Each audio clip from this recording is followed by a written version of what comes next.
आज मात्र ऋतुजाचं होल्डिंग बऱ्याच ठिकाणी काढलं। मला या अधिकाऱ्यांचं खरं तर काय त्यांना नेमकं करायचं आहे हेच मला या विषयावरती कळत नाही। मागं जेव्हा श्रीराम मंदिर चौकामध्ये भगवा ध्वज फडकवायचा होता तेव्हा या अधिकाऱ्यांनी माननीय पालकमंत्री महोदयांना सांगितलं की मोठी दंगल उचलेल। चुकीच्या पद्धतीने त्यांनी रिपोर्ट दिला, त्याला चंद्रकांत दादांनी त्यांना खडसावून काढलं। काल तुम्हाला माहित आहे ध्वज पण इथं उभा आहे, ध्वज जर लावला तर दंगल होईल, अशा पद्धतीचं वातावरण तयार केलं, कायदा सुव्यवस्थेचा प्रश्न निर्माण होईल। आता ऋतुजाला न्याय देण्याच्या हिशोबानं अख्खा हिंदू समाज रस्त्यावरती उतरलाय आणि काही बॅनर लावले होते मूक मोर्चाचे, तर रात्री 1च्या नंतर सांगली मिरज कुपवाड महानगरपालिकेनं ते बॅनर काढून टाकले।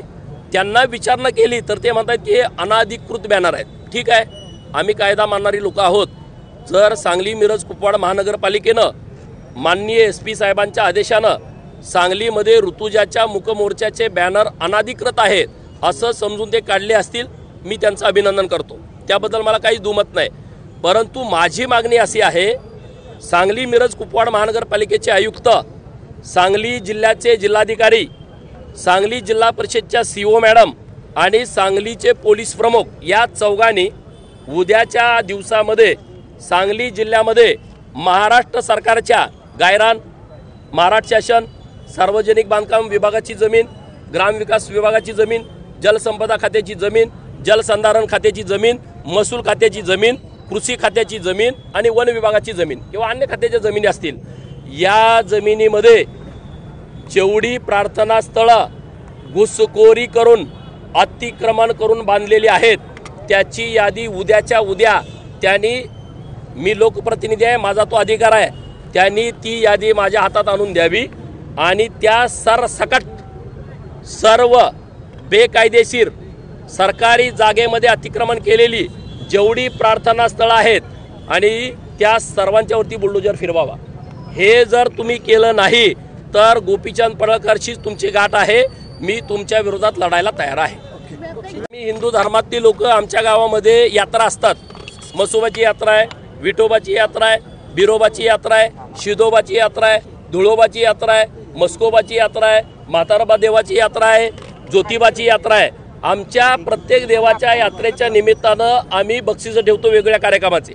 समजा बैलगाड्याची शर्यत आहे, 5 lakh 1 number, 4 lakh 2 number, 3 lakh 3 number, कुस्त्याची स्पर्धा आहे, 1 नंबरला 3 लाख रुपये, 2 नंबर सगळे बघता तुम्ही, किंवा लावण्याचा मोठा कार्यक्रम असतो, आम्ही मोठ्या यात्रा भरवतो आणि लोक त्या सगळ्याला पुढे येतात।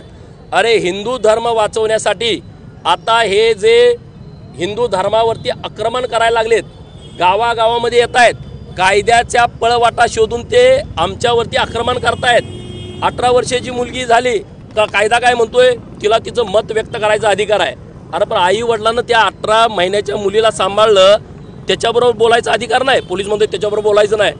अरे मग अशा लोकांच्या वरती, किंवा आम्ही इथं त्यांना दवाखान्याची मदत करायला आलो आहे, आम्ही त्यांना धान्य द्यायला आलो आहे, आम्ही त्यांना शाळेची मदत करायला आलो आहे, आम्ही त्यांना घराला 5 पोती सिमेंटची मदत करायला आलो आहे, 1 विटाचा लोड द्यायला आलो आहे। याच्यासाठी जी धर्मांतरण करणारी लोक येत आहेत गावागावामध्ये, त्यांना ठोकून काढण्यासाठी आमच्या पोराने आता बक्षिसं लावावीत अशी माझी बक्षीस योजना आहे। जो धर्मांतरण करायला गावात आलाय त्याला एकदम तुडवून टाकला, त्याला 1 लाख रुपयाचं बक्षीस, त्याला 2 लाखचं बक्षीस, त्याला एकदम घरातच बसवला, त्याला 3 लाखाचं बक्षीस, याच्यावरती कुणाचा आक्षेप असू शकतो। पण माझी भूमिका ही वैयक्तिक, समजा तुम्ही, माझी वैयक्तिक भूमिका आहे की गावातल्या सगळ्या लोकांनी अशी बक्षीस योजना जाहीर केली पाहिजे आणि सगळे जेवढे हिंदू धर्मावरती आक्रमण करण्याच्या हेतूनं, दृष्ट हेतूनं ठरवून हिंदू तरुण मुलींना फसवण्याच्या हेतूनं, त्यांना जाळ्यात ओढण्याच्या हेतूनं जे जे गावात येतील त्यांना ठोकून काढा आणि त्यांना अशा बक्षीस योजना जाहीर करा। हा, सैराट केलं पडळकर साहेब, तुमच्या मतदारसंघात जर असं माझ्या भगिनीला फसवून ऋतुजासारखं प्रकरण केलंय, अशी प्रकरणं महाराष्ट्रामध्ये रोज होत आहेत, त्याचा सैराट जर करून टाकला तर माझ्या वैयक्तिकडून 11 लाखाचं बक्षीस। पडळकर साहेब, तुमच्या मतदारसंघातल्या एका